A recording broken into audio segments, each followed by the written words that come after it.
Bismillahirrahmanirrahim. Assalamualaikum warahmatullahi wabarakatuh. Bapak Ibu sekalian, peserta diklat jarak jauh media pembelajaran berbasis multimedia. Pada kesempatan ini kita akan membahas tentang mata diklat Bunding Learning Commitment atau BLC.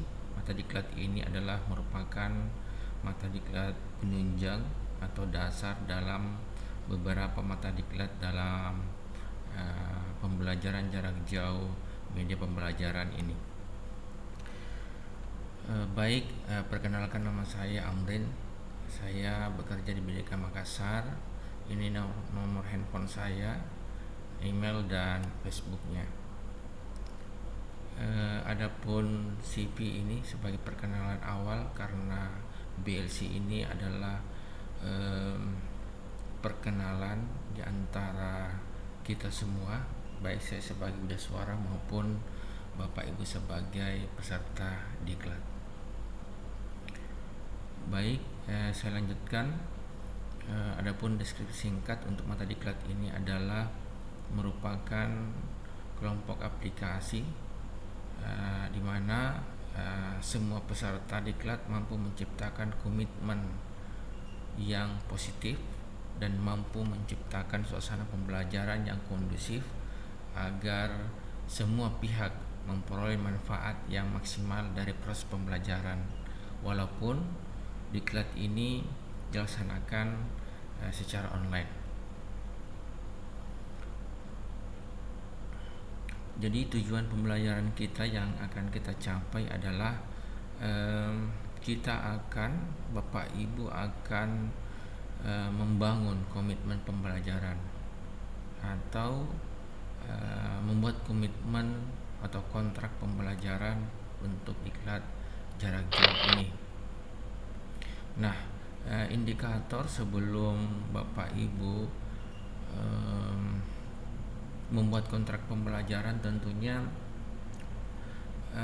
supaya lebih mengenal satu sama lain, Bapak Ibu harus mengenal diri sendiri dulu, baru mengenal orang lain.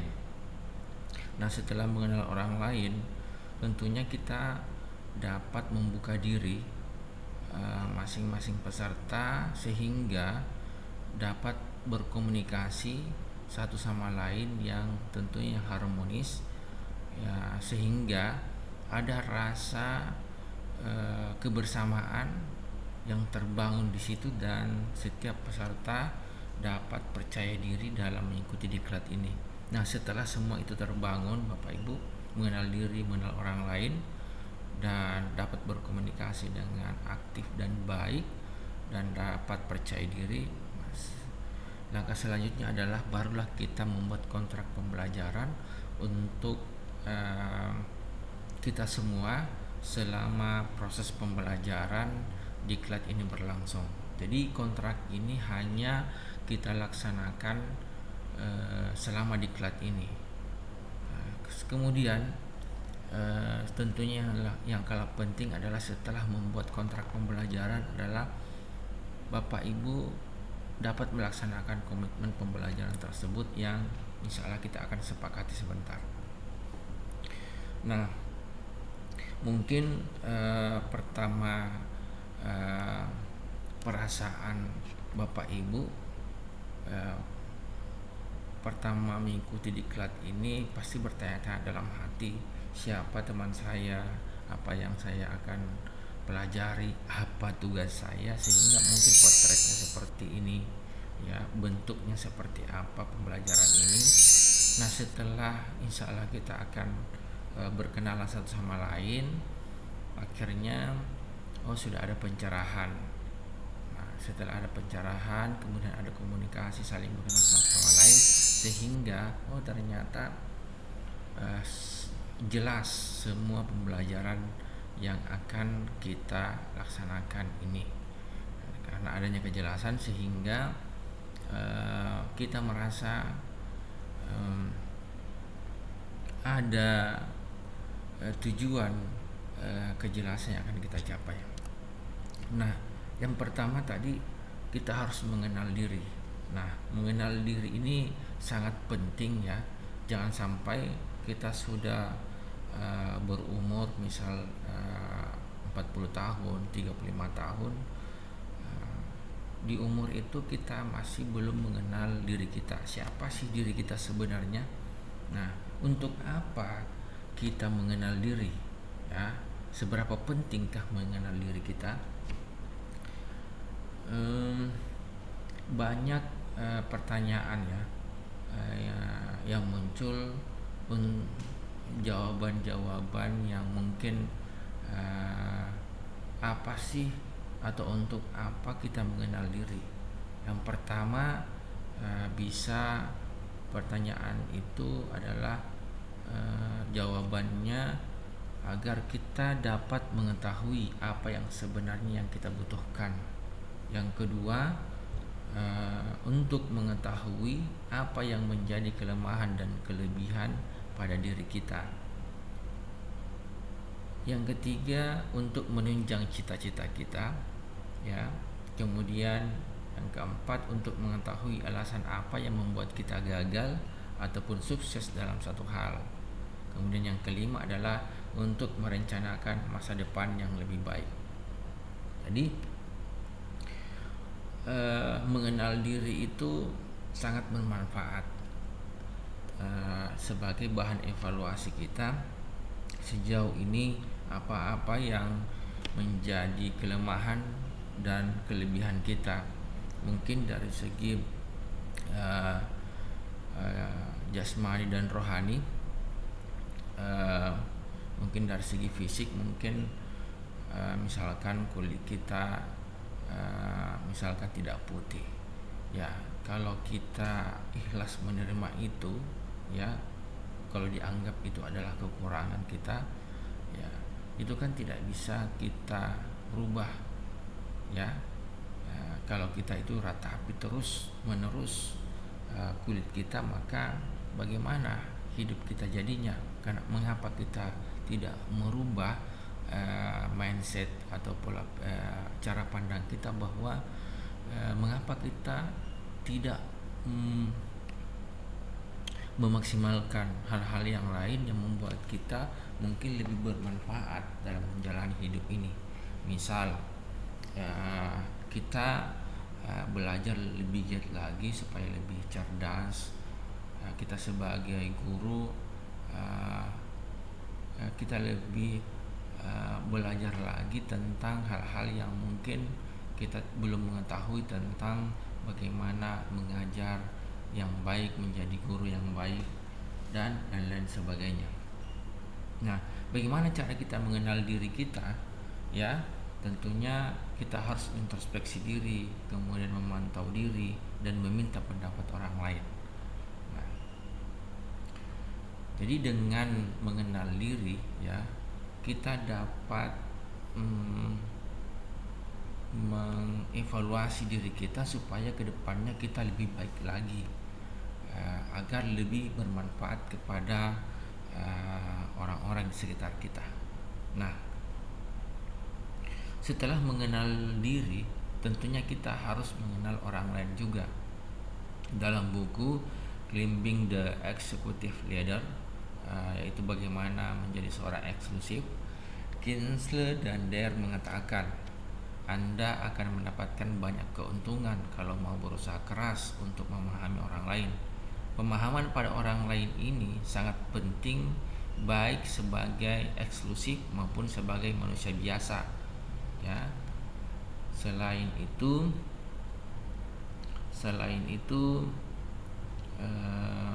ya, kita harus memaksimalkan perkenalan atau aktivitas kita dengan orang lain. Nah, dengan mengenal orang lain, ya, dengan mengenal orang lain, tentunya kita harus memahami orang lain yang merupakan modal yang sangat berharga. Pengaruh positif yang diberikan pada kehidupan kita benar-benar luar biasa. Maka harus memahami orang lain yang ada di sekitar kita. Manakala kita dapat memahami dan selanjutnya kita memberikan motivasi kepada orang itu sehingga bisa sukses dalam kehidupannya, itulah persaudaraan sebenarnya yang diajarkan dalam agama. Mencintai saudara seperti mencintai diri kita sendiri. Karena dari memahami cinta kita kepada orang lain, tumbuh dan berkembang dengan baik.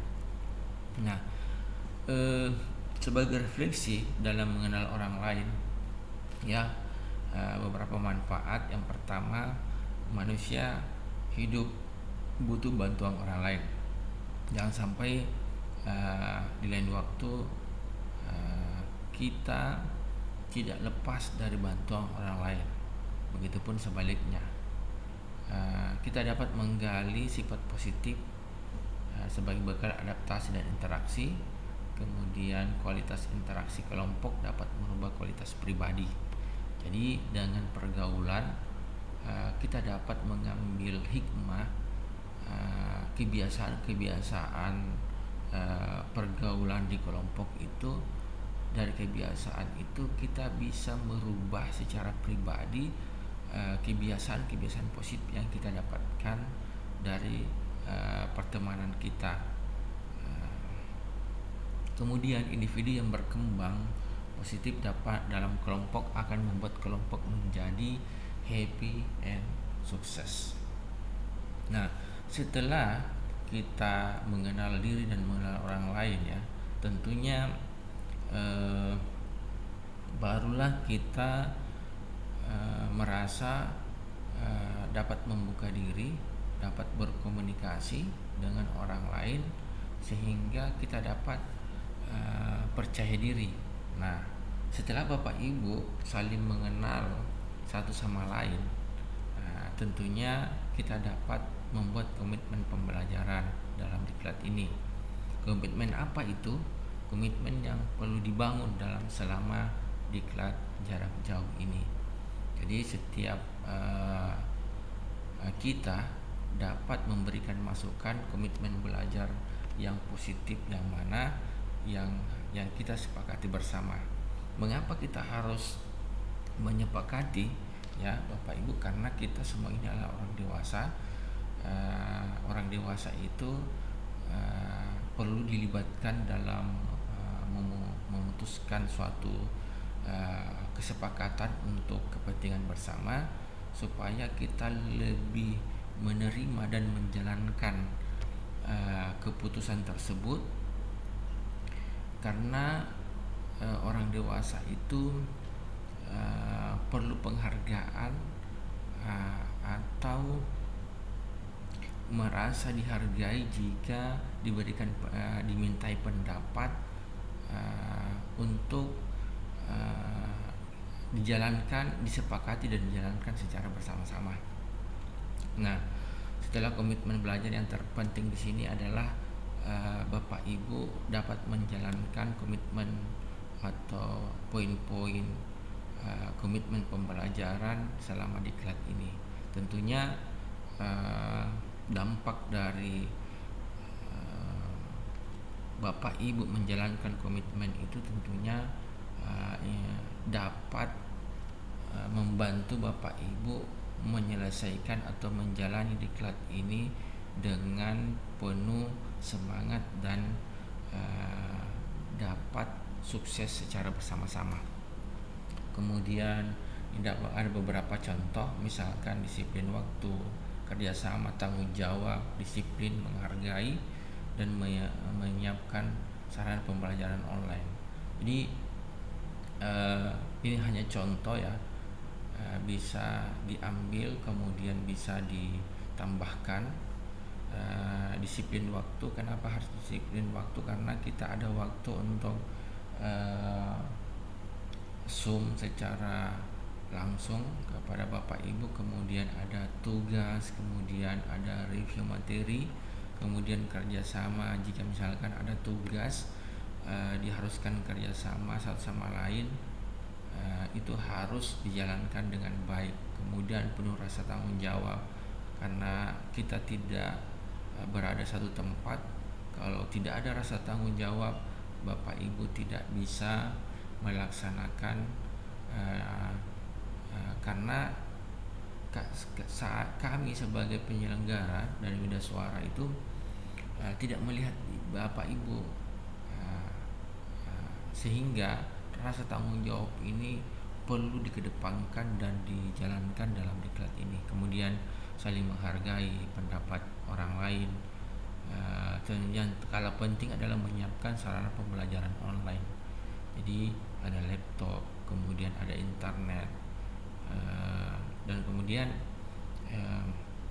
waktunya perlu di manage dengan baik. Nah, saya kira itu Bapak Ibu, sebagai pengantar dari saya. Mudah-mudahan kita dapat sukses dalam menjalani diklat ini.